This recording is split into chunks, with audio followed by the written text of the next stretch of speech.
Herobrine casts a long and terrifying shadow over Minecraft's history, his impact so undeniable that every player has heard his name. But what drives this powerful and dark creature, and how did he gain his abilities? Discover the tragic tale as we reveal the untold story of Herobrine. A full moon rose high overhead as three figures suddenly appeared in a plane. Steve, Alex, and Brian were startled, struggling to remember where they'd just come from, but they had no time to process their transportation to this strange world. We have to get out of here, now! The monsters that populated the field turned to them with delight, lurching toward their new prey. The trio broke into a run, fleeing from the hands and teeth that would see them dead. Terrified of these creatures they'd never encountered before, unfamiliar with the terrain, they soon found themselves in a dense forest, struggling to part the branches. Zombies growled close behind them, and Steve turned as a spider leapt into his face. He punched back out of instinct, his fists flying at any creature that drew too close to him and his friends. Alex and Brian were less courageous, only cowering in terror as the monsters bore down on them. I can't hold them off alone. If you guys can't help, we have to run! How? This forest is too thick to walk through! Brian wordlessly scrambled up through the branches of the nearest tree, attempting to gain some high ground and flee from the horde. His companions soon followed, and together they leapt from treetop to treetop until their bodies could carry them no further. Each of them were still disoriented from their sudden appearance in this world, and they carried severe wounds. Their pursuers grew closer, having climbed to the treetops to follow their prey. Steve, Alex, and Brian huddled together, hurriedly whispering words commemorating their friendship as they accepted their fate. Suddenly, the sun broke out over the horizon, and the monsters that were now within arm's reach halted their pursuit. The group watched in confusion as the zombies caught fire, dying on the treetops or attempting to scramble into the shade below. The spiders' eyes grew glassy, forgetting the bloodlust they'd felt in the darkness of night. Relief flooded their veins as each member of the group watched the sunrise, grateful to still be alive. This world seems dangerous. We don't belong here, do we? They wondered how they were brought here, still unsure of where they'd been before. After a moment of silence, they cautiously rose to their feet and continued their trek over the treetops in search of answers. Three stomachs growled in unison as the group slowly made their way through a jungle. Their searches for fruit in the trees had only provided inedible cocoa pods, and they had no knowledge of how to craft them into something that would sustain them. When they came across a herd of cows, Steve and Alex exchanged a look of dread. Brian, however, eagerly fell upon the nearest cow, ignoring its cries of pain as he butchered it with his bare hands. He hungrily devoured the raw meat it dropped. Oh, God. At least cook it first, Brian. Do you see a stove anywhere around? This is obviously a game of survival. Either you have what it takes, or you don't. Consumed by guilt, Steve and Alex apologized to the cows that they were forced to kill for food. They tried to eat the meat that was dropped, but couldn't bring themselves to eat it raw. They continued walking sluggishly until the trees parted to reveal a village. The sight of civilization filled them all with hope, and they made their way towards it as quickly as they could manage. Brian entered first, and his face twisted with disgust as he laid eyes on the villagers. Alex and Steve took no notice of their long heads and big noses. They only begged for help from these strange humanoid creatures. The villagers took pity on the newcomers, sensing that they were different from the other humans that had evolved in their world. After feeding their guests, the villagers agreed to answer any questions the group had for them. Long into the night, they discussed the history of this world, how villagers and humans had evolved, how their ancestors crossed their arms in a vow of pacifism, and how each of the monsters that plagued the world came to exist. The trio listened closely until it was nearly dawn. Steve and Alex were too enthralled to feel tired, but Brian was unimpressed and lumbered off to bed. You mentioned that the native humans can craft and build. Can you teach us? Most villagers at the time had a rudimentary understanding of crafting and building, and despite being unable to do it themselves, their pacifist ways did not forbid them from teaching it to others. With the guidance of the villagers, Steve and Alex discovered that they could harvest materials from the world and craft them into a seemingly endless list of tools and blocks. Their sense of wonder grew more each day, and the villagers assured them that the humans could teach them even more. Brian couldn't understand his friend's fondness for these ugly humanoids and their inconsequential knowledge of this world. All he could think about was leaving the village and finding a way back to where they belonged. But Steve and Alex had lost interest in their former lives. If we can't even remember our old lives, then we probably weren't very attached to them. Why not start something new here? Aren't you fascinated with this world, Brian? He was not, and he only grew increasingly disenchanted with it as his friends felt more at home. Steve and Alex quickly mastered everything the villagers were able to teach them, and began putting their new skills to use to improve the village. Using hoes, they turned soil over in the gardens, increasing the amount of crops that the farmers were able to plant. They protected the village from zombies each night, quickly learning how to use their new swords. All the while, Brian stood on the sidelines. He knew that if they remained here too long, they'd lose all interest in returning to where they belonged. His jealousy brewed, souring his feelings about his friends, the attention they were gaining, and the world they'd found themselves in. Word swiftly spread from villager to villager of the good deeds that Steve and Alex were performing. It wasn't long till they were unanimously recognized as heroes of the village. Steve and Alex were showered with praise from their new friends, giving them great pride in the deeds they accomplished. Not everyone was overjoyed though. Brian watched Steve and Alex's antics with disdain. They were losing sight of their goal to get back home as each day passed. What's so good about the praise of those disgusting things anyways? This is all just a pointless distraction. Not wanting to dwell on it any longer, Brian went out exploring away from the village and away from his friends. As he traveled alone with his thoughts, his annoyance for this world only grew. After a day of adventuring in solitude, Brian stumbled upon a strange-looking block he had not seen before. He soon found himself drawn to the block out of curiosity. It was like it was calling out to him. Brian approached the strange block cautiously and reached out to it to understand it better. He felt his curiosity mirrored within the object, as if it was sentient and aware of his presence. Examining it, Brian slowly found himself having a better understanding of his surroundings. He felt the synthetic nature of the world, and it dawned on him that he was trapped in a game. Suddenly, a tunnel appeared in the world before Brian, as if his desires to leave manifested into reality. Brian now knew that the strange device he discovered was a command block, an object that allowed him to exert his will on the world. Elated with finding a way to escape this strange world, Brian took the command block and ventured back to the village to share with his friends. When he returned, Steve and Alex were hard at work building a wall around the villagers to protect them from the monsters that spawn at night. Convincing his friends to take a brief respite to listen to what he has to say, Brian's gleeful presentation fell on deaf ears. Steve and Alex were uninterested in its capabilities and unconcerned about leaving this world.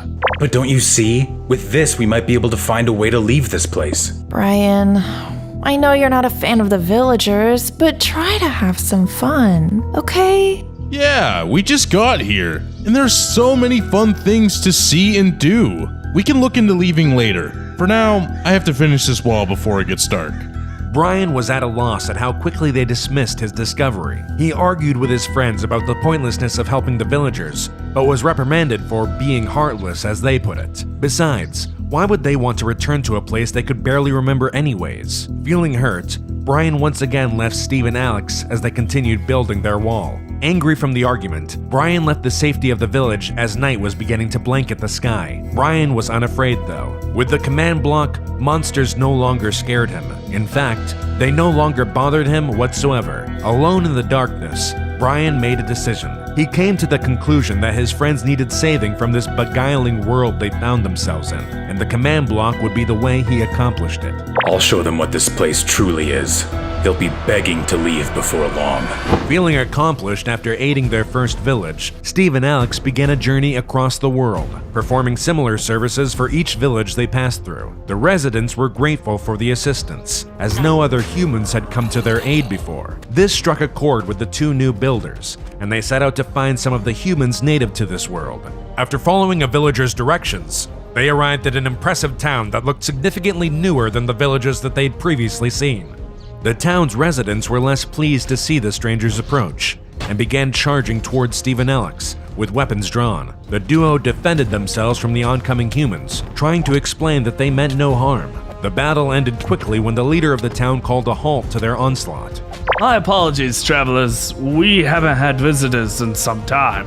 The leader explained that among the dozens of human communities that populated the world, most tended to be violent. In order to survive, they had to develop defenses. He led them to the town center, the crowd following them out of curiosity. They discovered that they shared a thirst for adventure and a love for their world, and the pair were quickly accepted into the community. Its members taught them everything they knew, from fishing to building with redstone. Over time, they grew a reputation as valiant fighters and innovative builders. After discovering that the community was interested in helping nearby villagers, Steve and Alex founded the Builder Clan, which would later become known as the Ancient Builders. The first members of this organization established its goal to explore the world, maintain its ancient structures, and protect villagers from the creatures that threatened them. Steve and Alex continued exploring together as part of the Builders, and soon they began to notice a disturbing trend among the villages that they visited.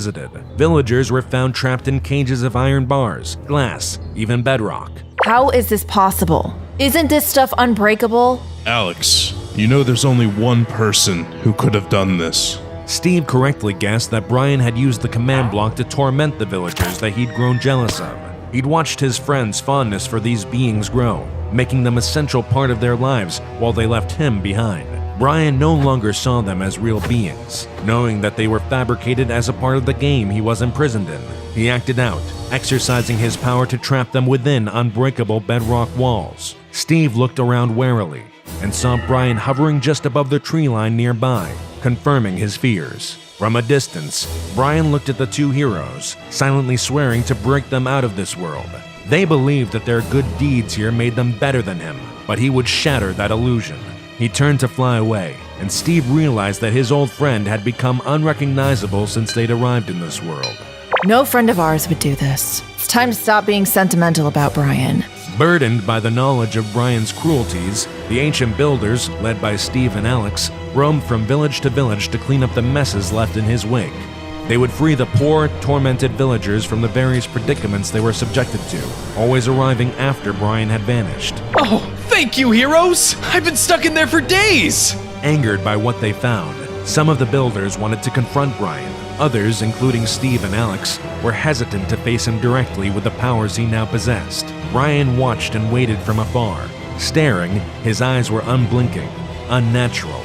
One day, when Steve and Alex were taking a break away from the rest of the builders, Brian made his move. Suddenly appearing before them, they could do nothing as they were teleported away to Brian's woodland mansion. What? Where are we? Where did you take us? Do you like it? I built it myself.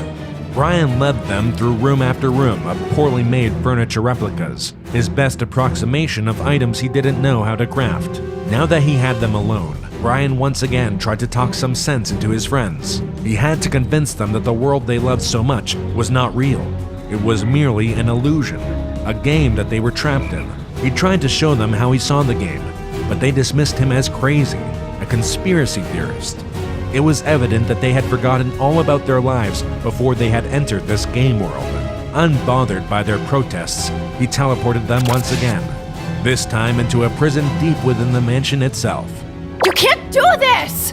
Let us out of here! You may not see it yet, but soon I will be the hero. Herobrine. Knowing the builders would not sit idly by, Brian spawned an army of illagers to keep Steve and Alex secured inside the mansion.